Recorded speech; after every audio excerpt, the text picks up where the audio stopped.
set of doors. It's through these doors that Queen Elizabeth will actually come, walk out onto the veranda and wave at everybody. This is British Columbia after all, and this is a very monarchist city. And the last visit we had actually was Prince Edward, not Queen Elizabeth. We had Queen Elizabeth before that. So we get royal visits from time to time. Right now she's a little busy, she's got things going on, but it's just a miniature of Buckingham Palace, really. Now on our way back to the ship, you can see on our left-hand side we're passing a museum as we make this turn. It will be coming up on our left.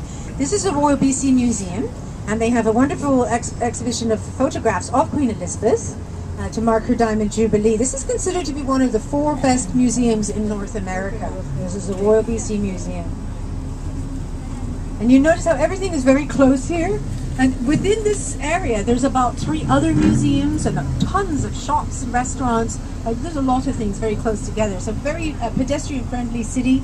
As these tourists who will find out, the ones who are just getting off the Coho ferry right now, it's kind of an interesting sunset that we have, and it's nice to see all the boats in the harbour.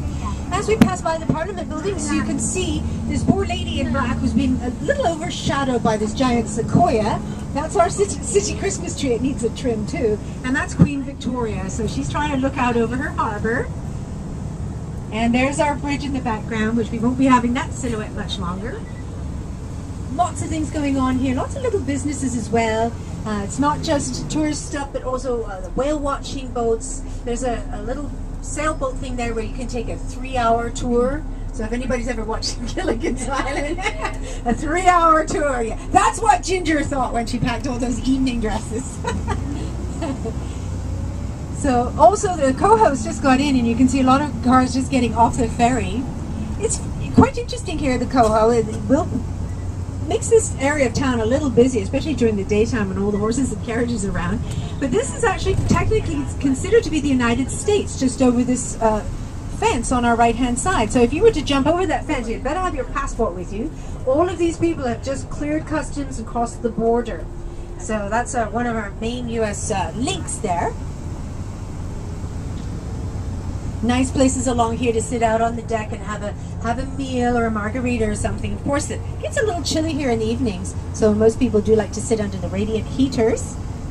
There's a very nice place. It's usually busy in the afternoons for tea, and it's called the Gatsby Mansion, and that's what you see on your left-hand side. It's just a lovely example of the old building from the Victorian era.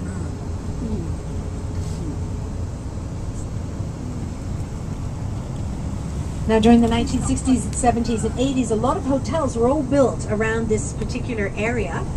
Oh, they've got beautiful yellow roses blooming here, right here in the Admiral's Hotel. So, lovely spot for tourists to come and stay, especially if they arrive on the Clipper from Seattle, because of course they're just coming with their suitcase and not with a vehicle. So you're only a few steps from your accommodation, and most everything you want to do in Victoria you can do just by walking around, with the exception of the Butchart Gardens, of course, so you'd have to book a bus tour to go out and see the gardens. It's a great trip from Victoria to Seattle. Gets a little wild in the winter time because it's like a big catamaran. And I advise you, if you ever are in Seattle coming to Victoria or vice versa, and the crew member walks around going, Dramamine, 25 cents, Dramamine, 25 cents, you stick a dollar bill in the air and say, I'll take 4, because they sell out and you will need them. Because it can be a bit of a rough trip, but summer months it's actually quite nice. A little calmer.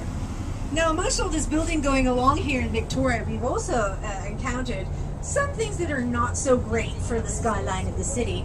This building coming up on our right-hand side is a timeshare hotel, and it's never been popular. You can understand as we drive by, this building on the right is known by the locals as the Penitentiary, because if it's lit like that all the time, yeah.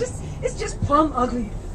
There's no hanging baskets there or anything, so you have to be careful when your city starts to grow that they don't build things that are going to be there for a long time that don't have a lot of beauty factor to them.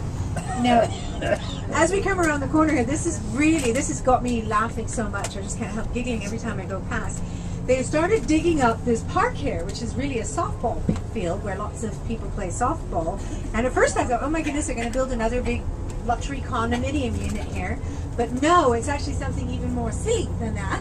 What they're building right there is an is artificial beach, like a fake beach with sand and grasses. And the real beach is only 30 feet away. Why are you building a beach? So it doesn't make sense. It's the city of Victoria doing kind of wasted money, exactly. Get hold of the taxpayers' dollars, and who knows what's going to happen. This is a very big building in front of us known as Shell Point. It's actually quite beautiful, but it's also very, very big and very expensive. The cheapest unit there was about 500 square feet, and it was $500,000. As we drive by, you can see some of the penthouses with their 40-foot windows. They all went between $2.5 and $8 million. So now this chunk of land on our right-hand side, we're getting a nice view of the Clipper heading out to go to Seattle this evening, and it's passing just behind the Canadian Coast Guard here on our right-hand side. So the Canadian Coast Guard is sitting on a lovely chunk of waterfront right here. Never going to be turned into condominiums. And as we come around the corner, you see you've acquired a bit of company here. There's the Wester Dam, which is the dark blue one. The one in the middle with the Star Trek-like bridge there, that would be the Princess. And of course the colorful one on the far end is your ship, the Jewel. What? Oh, that's a disco up there? Really? Amen. You can see that big sort of almost, but you can actually begin to see the peaks of the mountains across there. Just to where, in the direction that Peter's sitting at the front of the bus, you can actually see how the peaks have cleared. And you see all the snow up there. That's beautiful Hurricane Ridge over there in the Olympic Mountains. And it's true, we do get to look at the most gorgeous mountains every single day. It's just part of our lives. And now we're looking at some lovely horses, some of whom have actually finished work for the day, and some are just starting. These are big Clydesdales or Percherons. Live out on a big farm in Saanich, which is sort of in the same area where we were out at the gardens.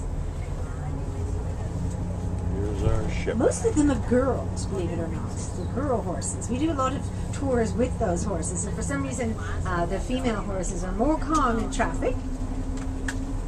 Just as we come in to find our parking spot, still lots of locals, and of course now there's a few more locals, some even have fishing rods, walking on the breakwater, but they're also coming to look at the cruise ships.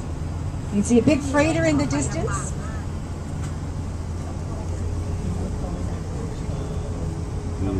You see it's a quite an exciting place in the summertime, and we're very happy about our cruise ship industry. It's just a thrill to welcome so many people into Victoria. Some people are just seeing Canada for the first time. A lot of people seeing Victoria.